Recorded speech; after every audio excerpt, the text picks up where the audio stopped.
जय श्री महाकाल दोस्तों। कैसे हैं आप सब बताने के लिए कमेंट में जय श्री महाकाल ज़रूर लिखें। वीडियो बहुत लेट आया है, बहुत समय के बाद आया है, लेकिन बहुत से लोग हैं जो परेशानियों का सामना कर रहे हैं। ऐसी स्थिति में मारण की आवश्यकता पड़ रही है। शत्रु से परेशान होकर के लोग मारण की क्रिया पूछते हैं। देखिए, मारण की क्रिया आसान नहीं होती, हर व्यक्ति विशेष के लिए नहीं होती है। मारण की क्रिया की आवश्यकता एंड पॉइंट पे पड़ती है। हमें यह जानना अति आवश्यक है कि जिसका हम मारण करवा रहे हैं। शत्रु होना आम बात है, लेकिन शत्रु का मारण होना आम बात नहीं है। शत्रु का उस पॉइंट तक पहुंचना आवश्यक है जहां जाकर के उसका मारण किया जा सके।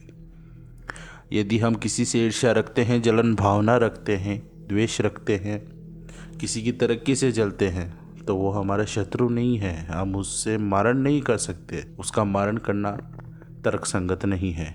यदि पति पत्नी में झगड़ा होता है, किसी बात को लेकर के, बच्चों को लेकर, सास ससुर को लेकर आपस में झगड़ा होता है, परिवार के किसी सदस्य से झगड़ा होता है, तो वो उस स्थिति में उसका मारण करना तर्कसंगत नहीं है। यदि कोई हमारे पैसे हमसे छीन लेता है या कोई हमारे पैसे लेकर के वापस नहीं देता है, ऐसी स्थिति में भी मारण तर्कसंगत नहीं है। उसको आप अपने ही तरीके से निकलवाने की कोशिश करो, या उनके बहुत से और दूसरे भी उपाय हैं, वो करें तो उनसे राहत मिलती है, पैसे भी मिल जाते हैं, काम भी हो जाता है। आपस में लड़ाई झगड़े होते हैं तो उनके और तरीके हैं, तंत्र की दृष्टि से भी बहुत से तरीके हैं। मारण अंतिम उपाय नहीं है उनका। मारण तब ही किया जा सकता है जब कोई व्यक्ति विशेष, हमारा कोई शत्रु हमें इस कदर परेशान कर दे कि हमारा सांस लेना भी कठिन हो जाए, हम जी न सकें, जिसका एकमात्र लक्ष्य हो हमें बर्बाद करना, हमें सुख से न जीने देना, हमें हर वक्त मारने की, हमें हर वक्त हानि पहुंचाने की, क्षति पहुंचाने की जो कोशिश करता है, ऐसे व्यक्ति विशेष का मारण करना आवश्यक हो जाता है, क्योंकि उसके जीवन का एकमात्र लक्ष्य हो जाता है आपकी बर्बादी। ऐसे व्यक्ति का मारण किया जा सकता है जो तर्कसंगत होता है, जो नीति संगत होता है। बहुत से लोग हैं जो मारण में व्यर्थ ही पैसे बर्बाद करते हैं, समय भी नष्ट करते हैं, सही जगह नहीं पहुंच पाते, तो मारण का कार्य सफल नहीं हो पाता है। बहुत से लोग यूट्यूब पे या किसी आर्टिकल को पढ़ कर के मारण की क्रिया करने की कोशिश करते हैं, किन्हीं वेबसाइट पे पढ़ कर के मारण की क्रिया करने की कोशिश करते हैं, लेकिन सफल नहीं हो पाते। मारण की क्रिया करना आसान नहीं होता है, हर किसी के बस की बात नहीं होती है मारण की क्रिया। और जो मारण की क्रिया होती है वो आसानी से नहीं मिल पाती है। बहुत से लोग होते हैं जो कहते हैं, गुरुजी हमने यूट्यूब पे देखा, पान के पत्ते से शत्रु मर जाता है, लकड़ी से शत्रु मर जाता है, नीम के पत्ते से शत्रु मर जाता है। ये सब उपाय सिर्फ भ्रमित करने के लिए डाले हुए होते हैं, वास्तविकता उनकी नहीं होती है। मारण की क्रिया आसान नहीं होती है। हर व्यक्ति विशेष पे अलग अलग तरीके से, अलग अलग क्रियाओं से मारण किया जाता है। मेरे पास बहुत से ऐसे लोग आते हैं जो मारण की क्रिया चाहते हैं या मारण करवाना चाहते हैं, लेकिन मारण की क्रिया बहुत महंगी भी पड़ती है और बहुत कठिन भी होती है। हर व्यक्ति विशेष के वश की बात नहीं है मारण की क्रिया। अतः आप यही कोशिश करें कि अंततः आपको शत्रु को मारने की आवश्यकता न पड़े।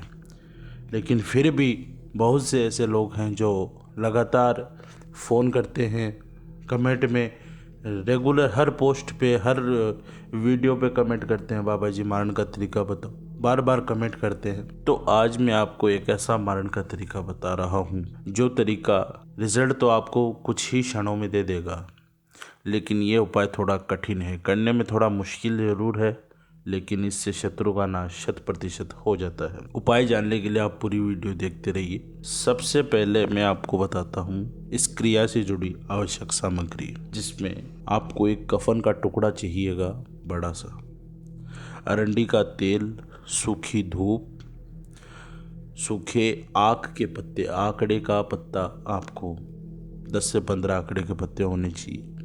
21 कपूर की गोलियां लेनी है आपने। गेहूं का आटा होना चाहिए तकरीबन आधा किलो। गाय का घी तकरीबन आधा किलो। काला आसन, काली धोती, बड़ा टोप या हवन कुंड आपके पास अगर है तो, वरना बड़ा टोप आप ले सकते हैं। बर्तन के रूप में, और गोबर का एक उपला आपके पास होना चाहिए, सूखा हुआ गोबर उपला होना चाहिए एक। इस कार्य में विशेष ध्यान रखिएगा, ये जो सामग्री आप खरीदें ये आप घर के सामान में न मिलाएं। इस बात का विशेष ख्याल रखें। इस सामग्री को ला करके उसी दिन ये कार्य करें, और इस सामग्री को आप किसी अलग ही कोने में रखें, घर में और सामान के साथ इसको न मिलने दें। अब मैं आपको बताता हूँ इसकी विधि। इस कार्य को करने के लिए आपको अमावस्या की रात्रि का इंतज़ार करना होगा। अमावस्या की रात्रि को रात्रि 12:15 यानी 12:15 के बाद आप ये कार्य शुरू करें, जिसके अंदर काले वस्त्र आप धारण करें। काले वस्त्र स्त्री पूरे शरीर पर धारण कर सकती है। पुरुष हैं वो जठर से नीचे यह वस्त्र बांधें और ऊपर का भाग नग्न रहना चाहिए पुरुष का। काला आसन लेकर के उत्तर दिशा की तरफ मुख करके बैठ जाएं। सारी सामग्री अपने पास रख लें। सबसे पहले कफन का एक छोटा टुकड़ा काट कर उसकी बत्ती बनाएं और दिए में डालकर तथा अरंडी का तेल डालकर दिया जलाएं। ये कार्य आपको करना है। तत्पश्चात हवन कुंड में या जो आप टोप लेते हैं बड़ा, उसके अंदर सबसे नीचे कुछ कपूर की गोलियां डालें। उसके बाद गोबर का उपला, उसके ऊपर देसी घी डालें थोड़ा, उसके ऊपर फिर से थोड़ी धूप और आक के पत्ते डालकर उसे जलाएं। हवन की आग शुरू करें। यह कार्य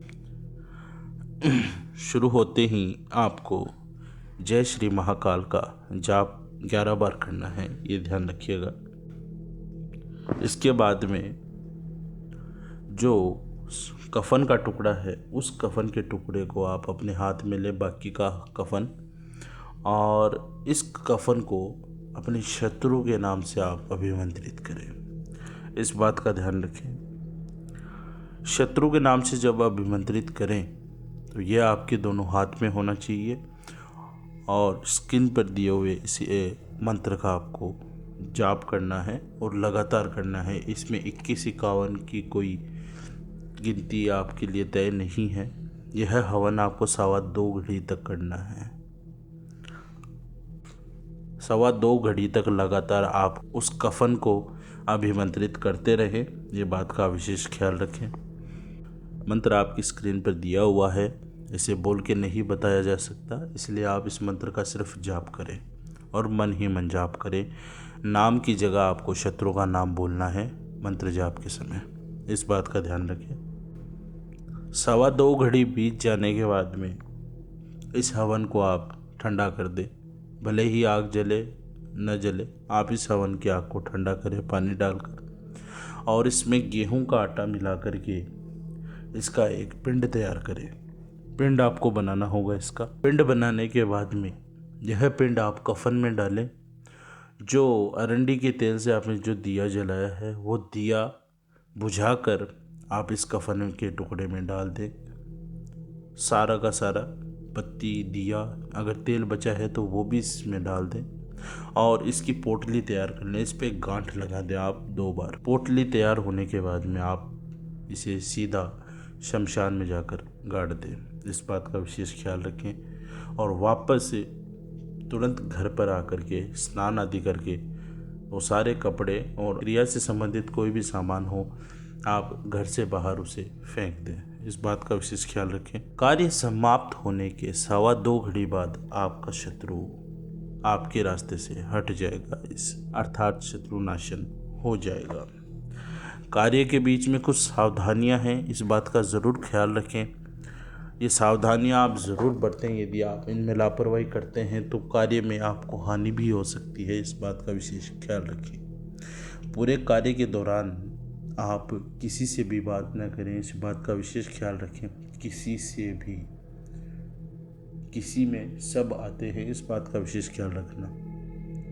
कार्य एकांत में बंद कमरे में करना है, अंधेरे में करना है, इस बात का भी आप ध्यान रखना।